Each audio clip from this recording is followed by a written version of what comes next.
नमस्कार, मी सुषमा राजे घोरपडे, सातारा जिल्हा महिला काँग्रेस जिल्हाध्यक्ष। आज या ठिकाणी सातारा जिल्हा महिला काँग्रेसच्या वतीनं जो जनता दरबार भरवण्यात आला काँग्रेस कमिटीमध्ये, त्याला अतिशय चांगला प्रतिसाद सातारा जिल्हावासियांनी दिलेला आहे। मी सर्वप्रथम सर्व तक्रारदार त्यांचे मनपूर्वक आभार मानते की त्यांनी आमच्यावर विश्वास ठेवून या ठिकाणी त्यांनी स्वतःच्या तक्रारी घेऊन आले।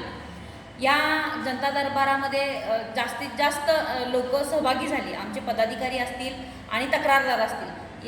त्या सर्व तक्रारदारांचे समस्या आम्ही ऐकून घेण्याचा या ठिकाणी प्रयत्न केला। काही लेखी स्वरूपात आहेत, काही तोंडी स्वरूपात आहेत। लेखी स्वरूपात आलेल्या तक्रारी 15 ते 20 आहेत आणि त्या कौटुंबिक असतील, बेघर, आरोग्य, पुनर्वसन, शैक्षणिक, क्रीडा अशा त्या समस्या आहेत।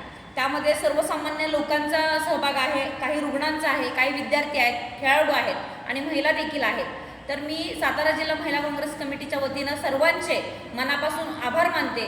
जो सातारा जिल्हा काँग्रेस कमिटीमध्ये महिला काँग्रेसच्या वतीनं जनता दरबार आयोजित केला त्यांच्या वतीनं मी सगळ्यांचे आभार व्यक्त करते आणि येणाऱ्या बुधवारी 11 ते 5 या वेळेमध्ये जास्तीत जास्त लोकांनी आमच्याकडे तक्रारी घेऊन यावं आणि त्यांची सेवा देण्याची आम्हाला काँग्रेस जनांना संधी मिळावी अशी मी अपेक्षा व्यक्त करते। धन्यवाद।